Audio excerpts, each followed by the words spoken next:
L'épigénétique, qu'est-ce que c'est? On voit ça tout de suite avec mon invité.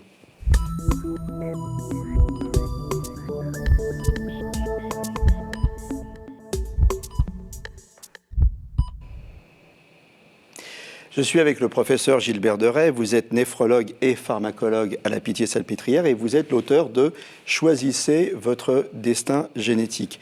Alors, quand on parle de génétique, on a toujours tendance à dire qu'on hérite de ces gènes, qu'on est victime du poids de la génétique, c'est ce qu'on nous a dit, et vous me dites, pas du tout, non, on peut maîtriser son destin génétique. Absolument.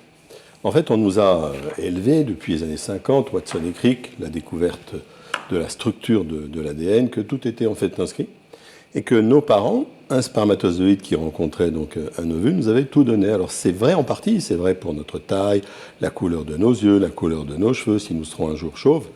Et par contre, pour le reste, c'est-à-dire notre santé, les maladies, effectivement tout est inscrit, mais c'est nous qui allons décider si nous activons ou si nous désactivons les bons et les mauvais gènes.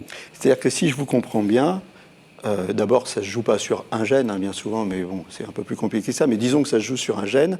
Ce gène, je l'ai, il est porteur de quelque chose, et mon mode de vie, mon environnement, ce que je fais finalement de ma vie, va faire qu'il va s'exprimer, comme on dit. Donc, c'est comme s'il y avait une petite lumière, et je vais m'exprimer ou pas. C'est ça, tout à fait ça. Ça. En fait, ce sont quelques groupes chimiques qui vont se fixer dessus ou non, principalement des groupes dits méthyl, qui vont l'ouvrir comme une fleur, comme une corolle.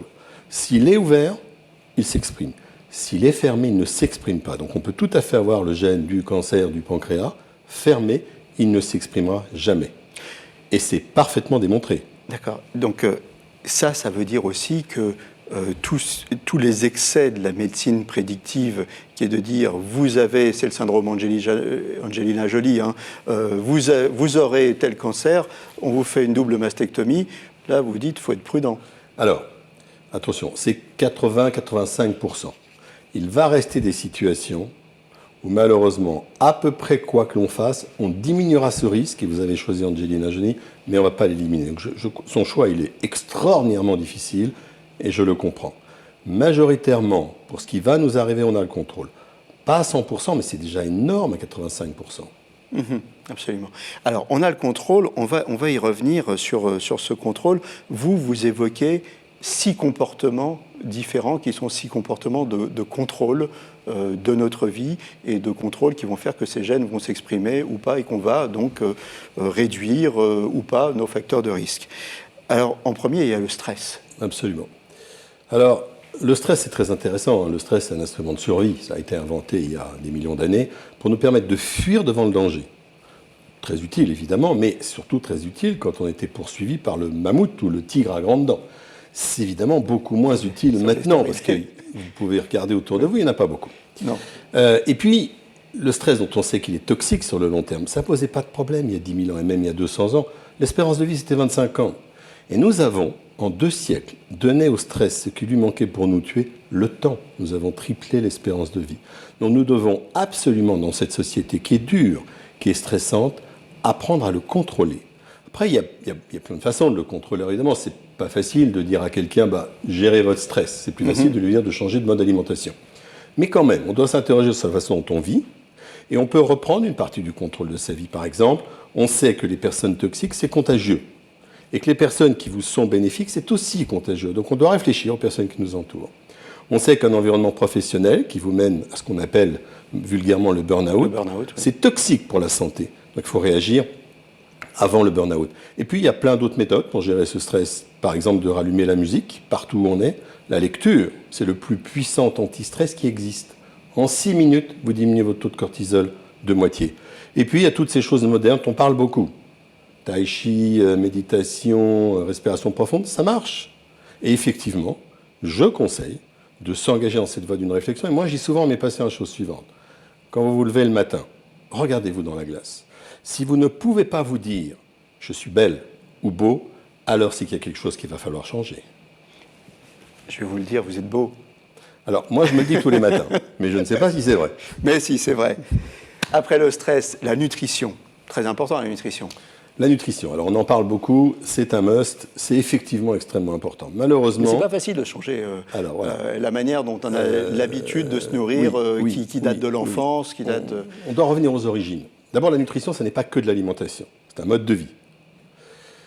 Quand on mange, c'est pas pour nourrir un estomac, c'est pour échanger avec quelqu'un qui est en face de soi, pour commencer. Et puis, il y a la durée de son repas. Un repas, ça doit durer au moins 20 minutes. Pourquoi ? Parce que l'information pour passer de l'estomac au cerveau, c'est 20 minutes. Si vous mangez vite, et on mange tous en moins de 10 minutes, vous mangerez plus, et donc vous prendrez du poids. La nutrition, c'est une façon de gérer le stress, si elle est belle, s'il y a des couleurs, si vous parlez à la personne qui est en face de vous. Donc quand on parle nutrition, on parle environnement. On met la musique, on se parle, on discute, on raconte sa journée. La nutrition, c'est aussi un rythme. C'est 3 repas par jour. Ça n'est pas qu'un dîner qui donc va être trop riche. On évite de sauter le petit déjeuner qui est important dans la journée. Et on a déséquilibré cette nutrition. On devrait avoir un petit déjeuner plutôt riche, 30-40% de nos calories, un déjeuner équivalent, et le soir moins. On fait l'inverse.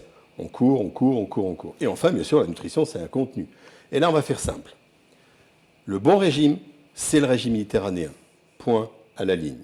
Les autres régimes, en particulier Dukan, cétogène, vous les oubliez, ils sont toxiques et pas efficaces pour le poids. Ceci dit, il y a le régime méditerranéen, mais on va pondérer, il y a aussi des zones bleues dans le monde où on vit très très vieux, qui sont différentes du régime méditerranéen, mais qui ont des similitudes. C'est des régimes en général modérés, avec des produits naturels, des choses comme ça. Je pense au Japon, par exemple. Alors, prenons l'exemple de ce qu'on appelle le régime Okinawa, qui est au Japon. Okinawa. Bien sûr qu'il faut tenir compte des différences géographiques, même on ne va pas prendre si loin, on va le repérer. En Suède ou en Norvège, ils auront un régime plutôt nordique. Mais en fait, ce qui se rejoint dans ces régimes, c'est plusieurs choses. Un, c'est le mode de vie. Oui. Le régime Okinawa, ce n'est pas simplement un mode de nutrition. C'est un endroit où on a inventé le karaté, par exemple. C'est un endroit où les personnes âgées restent incorporées dans la famille jusqu'au terme de leur vie. Et Dieu que c'est important. C'est un endroit où l'activité physique est importante. C'est un endroit où on échange. Et en plus, ils ont effectivement une alimentation qui n'est pas du tout le régime méditerranéen, mais qui est équilibrée. Donc oui, et modérée. Et modérée. Donc oui, il y en a d'autres qui sont tout à fait bien. Bien sûr. Pour ce qui est de l'Europe, gardez le régime méditerranéen. L'activité physique. Vitale. D'abord, par quoi est-elle définie ? 30 minutes de marche rapide par jour. Ce n'est pas la peine de courir, mais 30 minutes de marche d'activité physique par jour. Deuxièmement, souvenons-nous de nos origines. Nous ne sommes tous que des grands singes, chasseurs-cueilleurs. Notre code génétique, il croit encore qu'on est dans la savane. 10 000 ans, et on était dans la savane, c'est trop peu pour un code génétique. Il ne comprend pas que je suis assis sur un fauteuil et vous qui allez tourner pendant des heures et des heures. Non, il faut qu'on bouge. Le corps est fait pour bouger. La sédentarité, elle tue. Elle tue des millions de personnes par an. On est une société sédentaire. On peut faire 30 000 km quasiment sans faire un pas. On prend l'ascenseur, on monte dans un taxi, on prend un avion, on remonte dans l'ascenseur, etc. Et donc l'activité physique, 30 minutes de marche par jour, elle est vitale. Ce qui est vital aussi, c'est l'environnement. Vous parlez de la solitude. Société de la solitude. En particulier les personnes âgées qu'on met dans ces maisons où elles sont toutes seules. Là encore, la solitude, ça tue. On n'est pas fait pour être seul. Donc il faut veiller à notre environnement. Donc la personne âgée, il faut, dans la mesure du possible, la garder intégrée dans la famille, ou en tout cas aller lui rendre visite. Et il faut aussi que, entre nous, même quand on est en groupe, on peut être seul.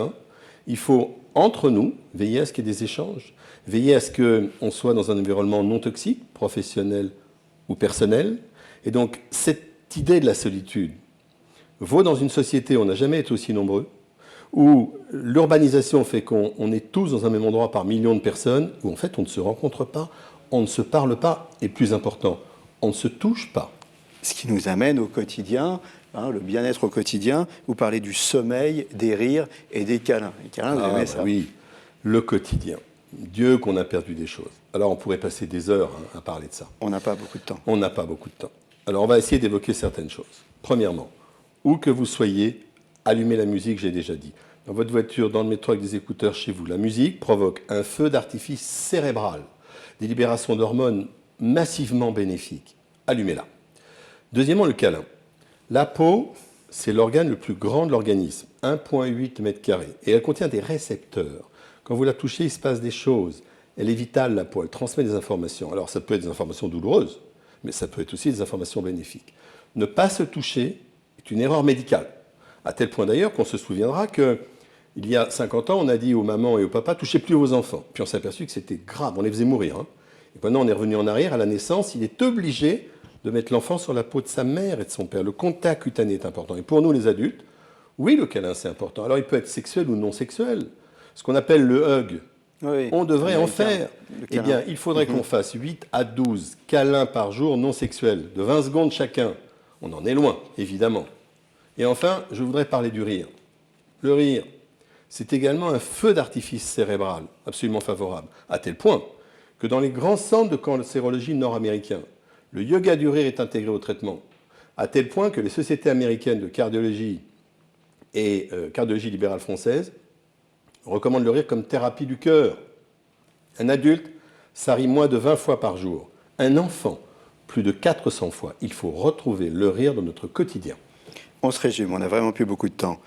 Le stress, la nutrition, l'activité physique, la solitude, les toxiques, on n'en a pas parlé, le quotidien, tout ça, ça influe sur le fait qu'un gène va s'exprimer ou pas. Et ça nous amène à cette notion dont j'aimerais bien qu'on parle juste en 1 minute avant la fin de l'émission, de médecine intégrative. Absolument. Alors d'abord, tout ça ne sont pas que des mots vains.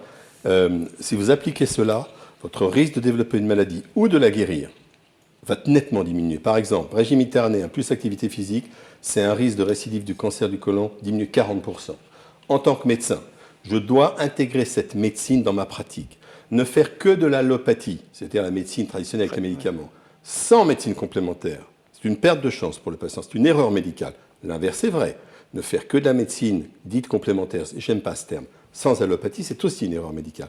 Donc on doit proposer à nos patients un ensemble. Et oui, moi, médecin, à ma consultation, je parle de la musique, je parle du rire, je parle de la lecture, comme je propose des antihypertenseurs ou une chimiothérapie.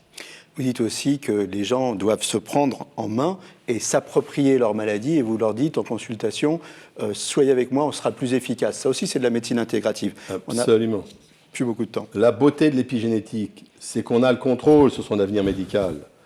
Seul comme médecin, je propose des choses, mais je dis à mes patients, allez, je vaux 10% de votre santé.